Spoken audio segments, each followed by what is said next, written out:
নমস্কার বন্ধুরা, তুলিস ওয়ার্ল্ডের আরও একটি ভিডিওতে তোমাদের সবাইকে স্বাগত। আশা করি তোমরা সবাই খুব ভালো আছো। ঈশ্বরের আশীর্বাদে আমিও খুব ভালো আছি। আজকের টপিকটা অন্য টপিকের তুলনায় একটু ভিন্ন। দেখে বুঝতেই পারছো আমার হাতে একটা পার্সেল, আর পার্সেলের ভেতরে কি আছে সেটা তোমরা একটু পরেই নিজেরাই দেখতে পাবে। তো তোমরা অনেকেই যারা রিসেন্ট আমার ভিডিও দেখছো তারা জানো যে আমার একটা ছাদ বাগান আছে, আর ছাদ বাগানে প্রচুর গাছ আছে, আর আমি গোলাপ প্রিয় একজন মানুষ। আমার বেশিরভাগ গাছই অফলাইনে কেনা, নার্সারিতে গিয়ে কেনা, বা যিনি আমাদের বাড়িতে আসেন ছাদ বাগানের পরিচর্যা করতে তার কাছ থেকে নেওয়া। তো অনেককে দেখেছি যে অনলাইন গাছ অর্ডার করে অনেক ওয়েবসাইট থেকে, তো আমিও এক জায়গা থেকে গাছ অর্ডার করি। তো কোথা থেকে আমি এই গাছ অর্ডার করেছি সেটা আমি ভিডিও শেষে জানিয়ে দেব। এখন তোমাদের আমি প্যাকেজিংটা খুলে দেখাচ্ছি যে ওনারা কীরকমভাবে প্যাকেজিং করে পাঠিয়েছে। দেখতেই পারছো খুব ভালো করে প্যাকেজ করে ওরা পাঠিয়েছে যাতে কোনো গাছ ক্ষতিগ্রস্ত না হয়। আমি আরও অনেক জায়গা থেকেই অনলাইন গাছ অর্ডার করেছি, তো তাদের প্যাকেজিং আর এদের কাছ থেকে যে অর্ডার করেছি এই প্যাকেজিংয়ের কিন্তু বিস্তর ফারাক। এরা আরও প্রোটেকশন দিয়ে গাছগুলোকে পাঠিয়েছে। তো প্রথম গাছটা আমি তোমাদের খুলে দেখাচ্ছি। গাছ বলবো না, এটা হচ্ছে চারা। তো এই গোলাপের চারার আইডি হচ্ছে, এই গোলাপ গাছটির আইডি হচ্ছে ইম্পারেটিক ফারা, যেটা তোমরা দেখতে পাচ্ছ যে আমি পাশে একটা ছবি দিয়ে দিয়েছি। তো এইরকম হচ্ছে ফুল, এত সুন্দর ফুলটা দেখতে। তো আমি প্রথম যখন দেখেছিলাম তখন থেকেই প্রেমে পড়ে গেছি এই ফুল গাছটার, আর আমি অনেক দিন ধরে ভাবছিলাম যে নেব, কিন্তু পুষ্পাঞ্জলি প্রণবীর আর পুষ্পাঞ্জলি অশোক এই দুটোর কোনোটাতেই কিন্তু এই ইম্পারেটিক ফারা অ্যাভেলেবেল ছিল না বলে আমি এনাদেরকে জিজ্ঞাসা করি যেখান থেকে আমি গাছটা আনিয়েছি যে অ্যাভেলেবেল আছে কিনা। তো ওনারা বললো হ্যাঁ আছে, তো আমি এখান থেকে নিয়েছি। তো প্রথম গাছটা তো দেখলে খুব হেলদি গাছ, খুব সুন্দর গাছ দিয়েছে, আমার তো দেখে খুবই ভালো লাগলো। সবুজ সবুজ পাতা আছে। তো এটা হচ্ছে দ্বিতীয় গাছ, আর এটার আইডি হচ্ছে মুনস্টোন। আমি পাশে পিকচারটা অ্যাড করে দিচ্ছি যে মুনস্টোন কতটা সুন্দর ফুল, মানে দারুণ ফুল হয় মুনস্টোনের। তো আমার এটারও ইচ্ছা ছিল যে আমি নেব, তো এটাও আমি ওনাদের কাছ থেকে নিয়েছি। এই গাছটা আমার আগের গাছটার তুলনায় একটু উইক লেগেছে। আগের গাছটা যেমন একটু হারা ছিল, মানে সবুজ ভাব ছিল, এই গাছটার কিন্তু পাতাগুলো ঝরে ঝরে পড়ে যাচ্ছিল। কিন্তু মানে ঠিকঠাক মোটামুটি বলবো, আগের গাছটার তুলনায় এই গাছটা মোটামুটি একটু ন্যাড়া গোছের গাছটা, কিন্তু আমার মনে হয় এটা বেঁচে যাবে। লেটস সি, দেখা যাক যে এটা বাঁচে কিনা। তো তৃতীয় গাছটা তোমাদেরকে খুলে দেখাচ্ছি। দেখো প্যাকেজিংটা কত সুন্দরভাবে করেছে ওরা। প্রথমে প্যাকেজিংটা ছিল, তারপরে আবার একটা প্যাকেজিং, আবার একটা মানে খবরের কাগজে পেঁচিয়ে ওরা পাঠিয়েছে। আর এটার আইডি হচ্ছে জুমেলিয়া, যেটা আমার মানে চাই এরকম একটা মনোভাব ছিল। আমি কোথা থেকেও জুমেলিয়া পাচ্ছিলাম না। পুষ্পাঞ্জলি প্রণবীর থেকে জুমেলিয়া আনিয়েছিলাম আমি, কিন্তু সারভাইভ করেনি। তো এনাদের কাছে আমি জিজ্ঞেস করি, বললো হ্যাঁ জুমেলিয়া অ্যাভেলেবেল আছে, কিন্তু চারাটা ছোট।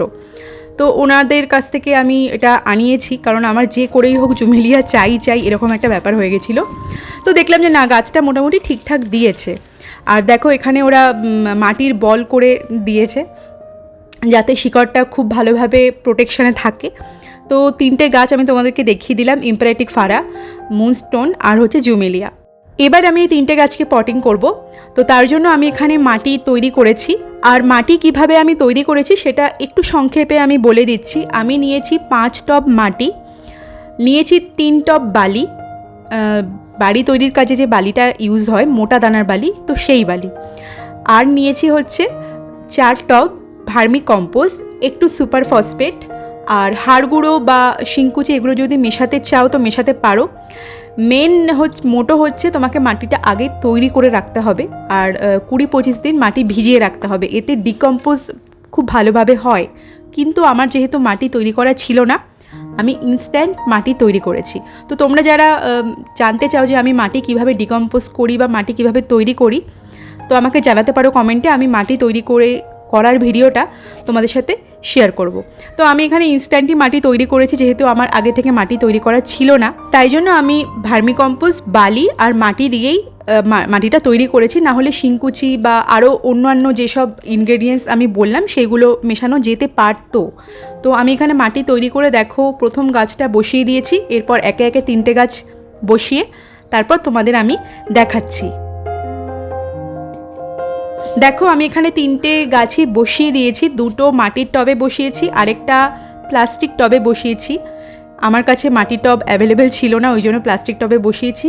কিন্তু আমি রেকমেন্ড করব সব সময় গোলাপ গাছ বা যে কোনো গাছ মাটির টবেই বসানো উচিত, কারণ গরমকালে এই মাটির টবে গাছকে বাঁচিয়ে রাখতে কিন্তু খুব ভালোভাবে হেল্প করে।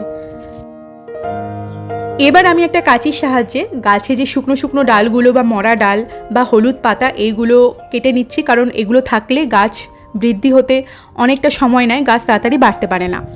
তো দেখো, এইটা হচ্ছে 20 দিন পরের ভিডিও, তোমাদেরকে দেখাচ্ছি। 20 দিন পরে গাছের কন্ডিশন হচ্ছে এরকম, যে পাতাগুলো মরা পাতা ছিল সেগুলো ঝরে গেছে। এটা হচ্ছে ফাড়া যেটা দেখাচ্ছি। আর দেখো ছোট ছোট কিন্তু ডাল বেরিয়েছে। আমি তো দেখে খুব হ্যাপি যে গাছটা সারভাইভ করে গেছে, ফাড়া গাছটা সারভাইভ করে গেছে। সরু সরু সরু সরু সবুজ সবুজ ডাল বেরিয়েছে, যেটা বড় হবে আরও। তো আর দুটো গাছ আমি তোমাদেরকে দেখিয়ে দিচ্ছি, চলো। এটা হচ্ছে মুনস্টোন, যেটা থেকেও কিন্তু সবুজ সবুজ ডাল বেরিয়েছে, অনেক অনেক মানে কচি কচি পাতা বেরিয়েছে, দেখতেই পারছো।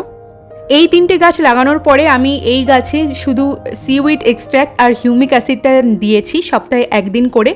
আর এটা হচ্ছে দেখো জুমেলিয়ারও পাতা বেরিয়ে গেছে আর সবুজ সবুজ অনেক ডাল বেরিয়েছে। তো আমি সিউইড আর হিউমিক অ্যাসিড দিয়েছি। আর যখন দেখেছি যে সবুজ পাতা বেরিয়েছে, তখন থেকে আমি 12-61-0 NPK 12-61-0 ব্যবহার করেছি, যেটা শিকড় গ্রোথের জন্য খুব ভালোভাবে কিন্তু হেল্প করে। তো এইভাবেই আমি পরিচর্যা করেছি। তো এবার দেখাচ্ছি তোমাদেরকে 1.5 মাস পরে আমার গাছের কন্ডিশন কীরকম, এই 3টে গাছ কীভাবে গ্রোথ করেছে, কতটা গ্রোথ করেছে সেটা দেখাই। আর দেখো কি সুন্দরভাবে গ্রোথ করেছে, সবুজ সবুজ পাতায় ভরে গেছে। আমি তো অনেক অনেক খুশি। গাছটা এমনিও ভালো দিয়েছিল, 3টে গাছই ভালো দিয়েছিল। আমি বলেছিলাম যে সারভাইভ করে যাবে, তো সারভাইভ করে গেছে, বেঁচে গেছে গাছগুলো। এর মধ্যে একটা গাছ যেটা মুনস্টোন, যেটা আমি প্লাস্টিকের টবে বসিয়েছিলাম, তো সেটাকে আমি মাটি টবে ট্রান্সফার করে দিয়েছি, কারণ প্লাস্টিকের টবে গাছ ভালো করে গ্রোথ করে না। তো এই গাছটা যেটা দেখছো সেটা হচ্ছে ফাড়া, ইম্পারেটিক ফাড়া। তো সেই গাছটা খুব খুব ভালো গ্রোথ করেছে। ওই গাছটা এমনিও খুব ভালো হেলদি ছিল, তোমাদেরকে বলেছিলাম গাছটা খুব ভালো হেলদি ছিল। তো অনেক অনেক পাতা বেরিয়েছে আর কুড়িও এসে গেছে। আমি তো দেখে অবাক যে 1.5 মাসের পুচকে গাছে ছোট্ট কুড়ি এসছে। তো যখন ফুল ফুটবে আমি প্রথম ফুলটা নেব, কারণ দেখবো যে গাছটা সঠিক দিয়েছে কিনা। তো আমি প্রথম ফুলটা নিয়ে তারপরে যে কুড়িগুলো আসবে আমি কেটে দেবো। তো যখন ফুল ফুটবে আমি তোমাদের সাথে সেটাও শেয়ার করব শর্টসের মাধ্যমে, শর্ট ভিডিওতে শেয়ার করব যে ফুলটা কীরকম হয়েছে বা ঠিকঠাক গাছ দিয়েছে কিনা।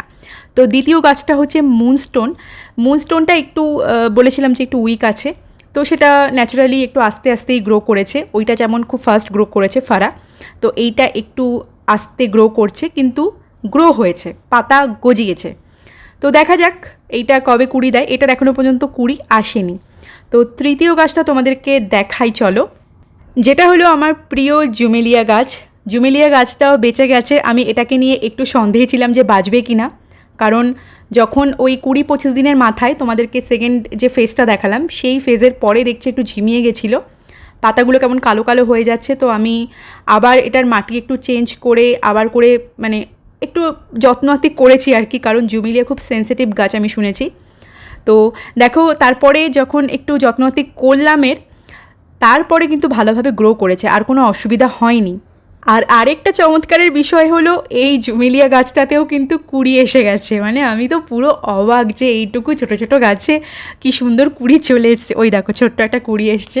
তো আমি তো মানে দেখার অপেক্ষায় রয়েছি। জানি এখন ফুলটা একটু ছোট হবে বা অতটা মানে ভালো হবে না, কারণ গরমকালে ফুল অত ভালো হয় না, শীতকালে যেরকম বড় সাইজের ফুল হয়। তো তাও আমি দেখার অপেক্ষায় রয়েছি আর তোমাদেরকেও দেখাবো ফুল ফোটার পরে। তো আমি খুব খুশি। এবার চলো তোমাদেরকে জানিয়ে দিই আমি কোথা থেকে এত সুন্দর গোলাপের চারা অর্ডার করেছি। দুর্গাপুর রোজ গার্ডেনের মালিক হচ্ছেন মলয় হালদার। তো আমি তার কাছ থেকেই এই 3টে গাছ অর্ডার করেছি। তো তাদের কোনো ওয়েবসাইট নেই, কিন্তু ফোন নাম্বার আছে। সেই ফোন নাম্বারে তোমরা কন্ট্যাক্ট করতে পারো, যাদের যে আইডি দরকার গোলাপের। তো সেই আইডি মেনশন করে ওনাকে তোমরা হোয়াটসঅ্যাপ করতে পারো। যদি সেই আইডি অ্যাভেলেবেল থাকে তো তিনি জানিয়ে দেন, তো সেখান থেকে তোমরা ইজিলি পারচেস করতে পারো। আমি ডেসক্রিপশন বক্সে দুর্গাপুর রোজ গার্ডেনের ফোন নাম্বারটা দিয়ে দিচ্ছি। তোমরা যদি ভালো হেলদি গাছ চাও তো তোমরা এখান থেকে অবশ্যই অর্ডার করতে পারো গোলাপের চারা। তো আজকের এই ভিডিওটা তোমাদের কেমন লাগলো সেটা কমেন্ট করে জানিও। ভিডিওটা যদি ভালো লাগে বা একটু হেল্পফুল মনে হয় তাহলে অবশ্যই একটা লাইক করে দিও। আর কিছু জানার থাকলে বা কোয়ারিজ থাকলে আমাকে কমেন্ট করে জানাতে পারো, আমি রিপ্লাই করব। আমার চ্যানেলটাকে সাবস্ক্রাইব করে নিও কিন্তু, যেটা আমি প্রত্যেক ভিডিওতে বলি। আরেকটা কথা হলো, তোমরা এই গাছ রিলেটেড বা ছাদ বাগান রিলেটেড আরও কি ভিডিও দেখতে চাও সেটাও আমাকে কমেন্ট করে জানিও, আমি আরও এরকম ভিডিও আনার চেষ্টা করব। তাহলে চলো আজকের মতো টাটা, দেখা হচ্ছে নতুন কোনো ভিডিও নিয়ে খুব তাড়াতাড়ি। চলো টাটা।